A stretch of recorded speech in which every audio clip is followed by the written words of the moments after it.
일본 측 설명은 30분에 그쳤고 4시간 이상 한국 측 입장과 쟁점에 대한 추가 반론이 있었습니다. 우리는 일측 조치에 대해서 유감 표명을 했고 철회를 요청했습니다. 우리 정부에 대한 사과는 물론 수출 규제 조치도 즉각 철회해야 하겠습니다.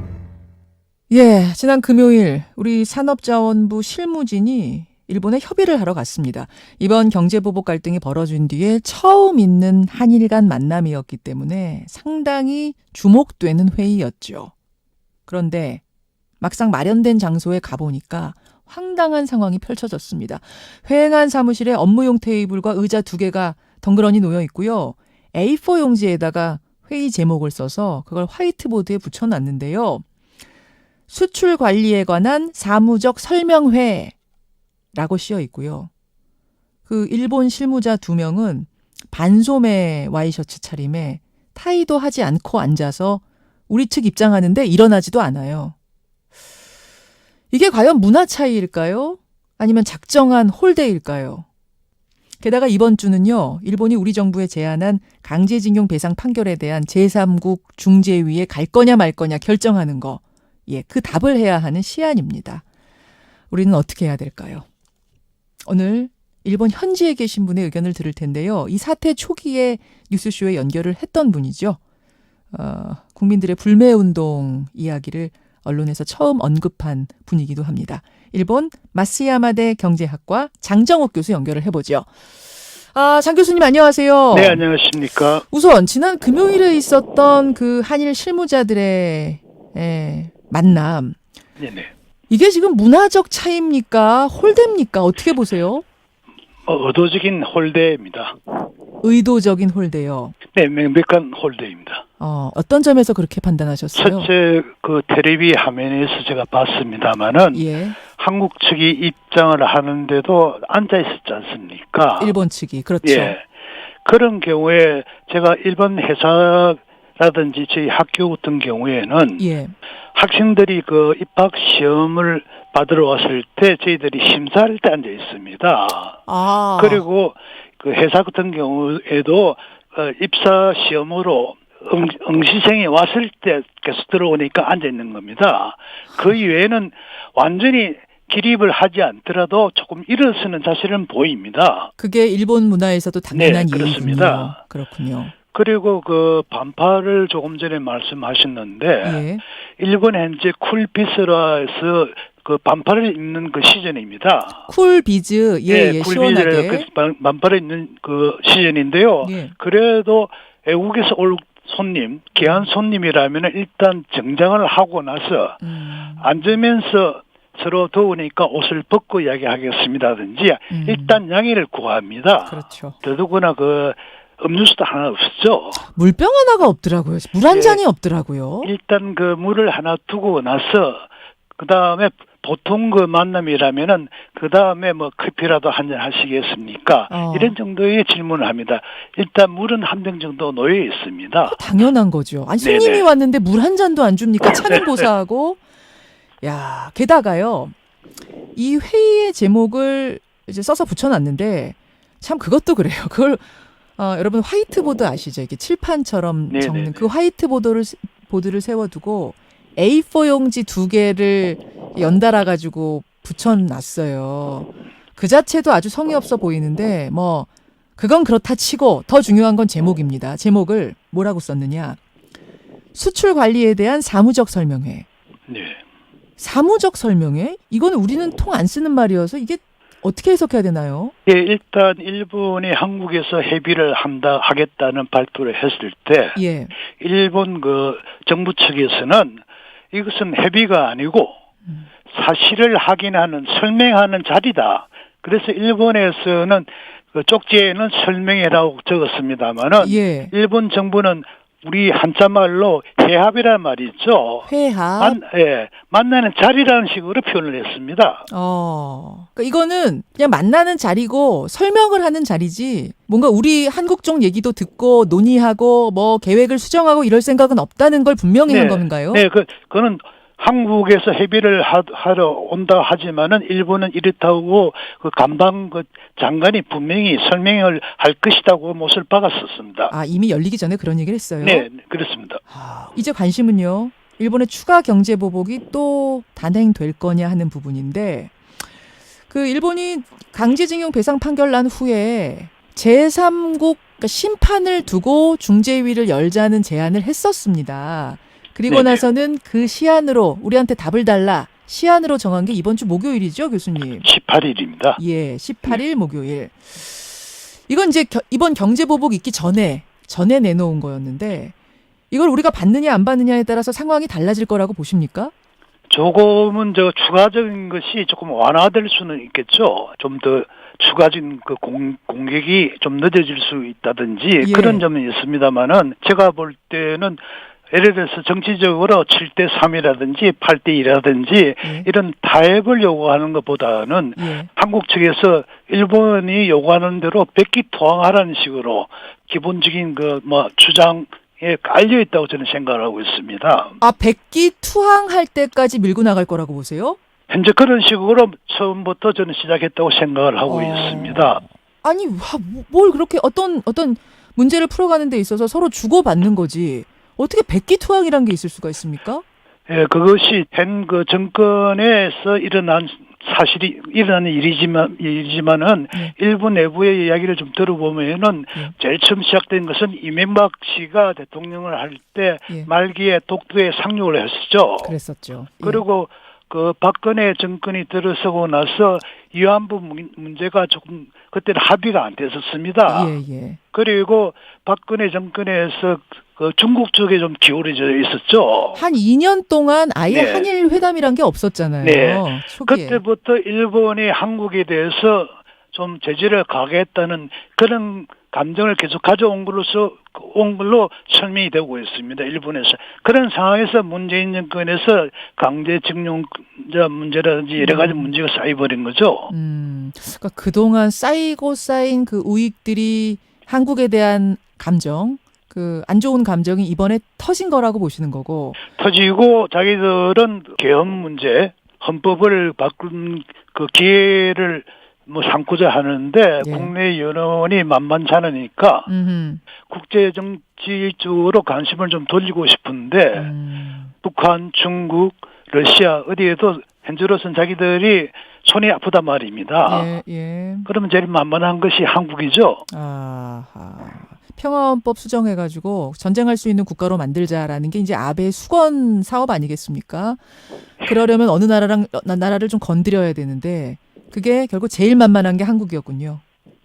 저는 그렇게 생각을 하고 있습니다. 그래서 이번에 7대3, 6대4로 타협이 아닌 백기투항할 때까지 쭉 밀고 나갈 거라고 장 교수님은 파악하신다. 제가 이렇게 판단한 이유가 있습니다. 7월 2일 경일 겁니다. 일본 그 TV에서 여야당 대표들이 나와서 토론을 했었습니다. 그 사회자가 잠시 반도체 수출 규제를 하는 것에 대해 질문했습니다.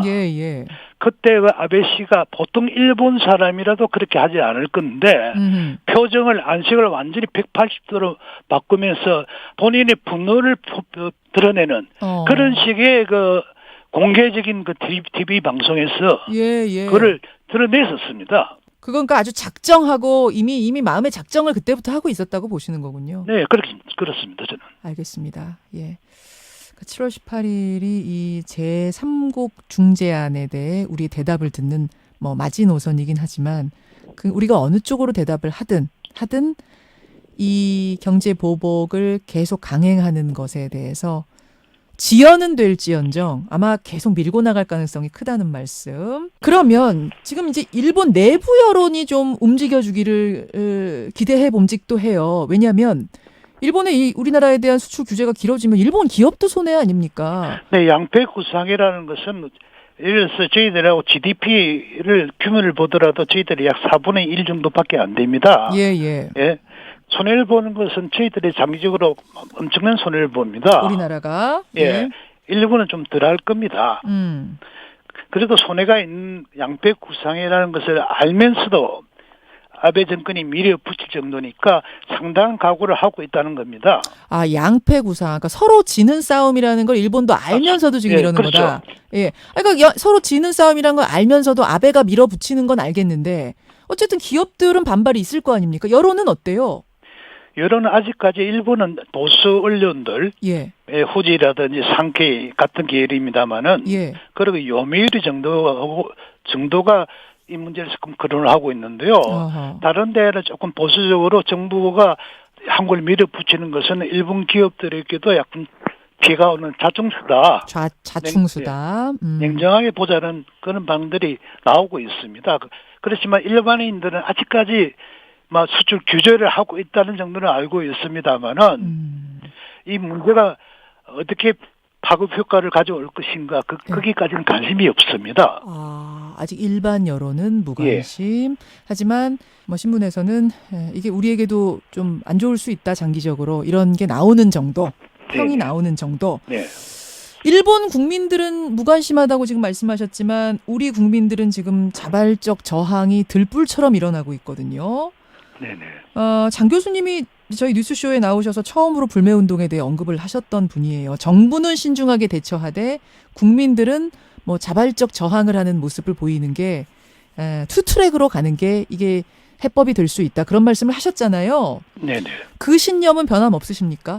네, 그렇습니다. 아니, 근데 일각에서는 우리가 아무리 불매운동 해봤자 일본 경제에 별 타격 못 준다. 그러니까 이거 뭐 하나 만하다라는 얘기도 나오는데요. 일단 저는 현재 한국의 어떤 불매 운동을 하더라도 일본 경제 자체에 커다란 영향을 미치지는 않습니다. 아, 그건 사실입니까? 네, 사실입니다.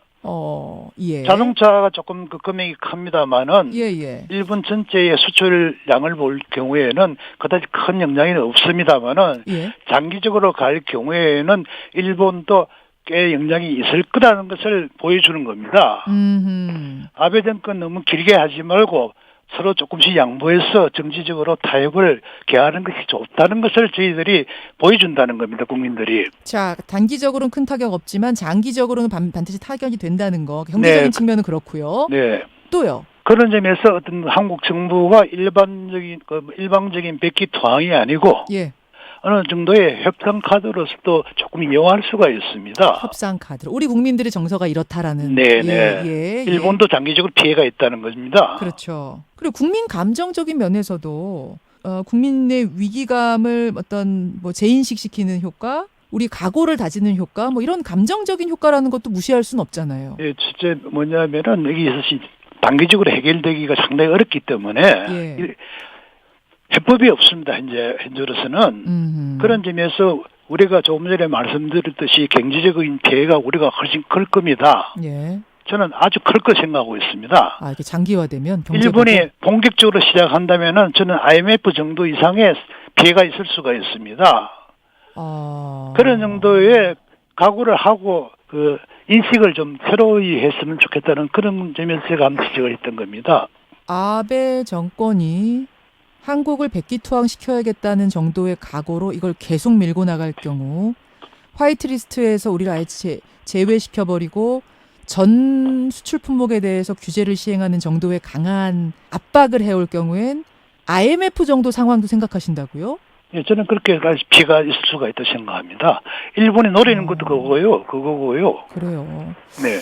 그래서 우리 국민들이 아무것도 안 하고 당하는 게 아니라 강한 저항의 정신을 보여주고 우리끼리 단합하고 어떤 일본에 대한 상징적인 의미로라도 반드시 불매운동은 의미가 있다는 말씀. 네, 그렇습니다. 또 하나는 말이죠.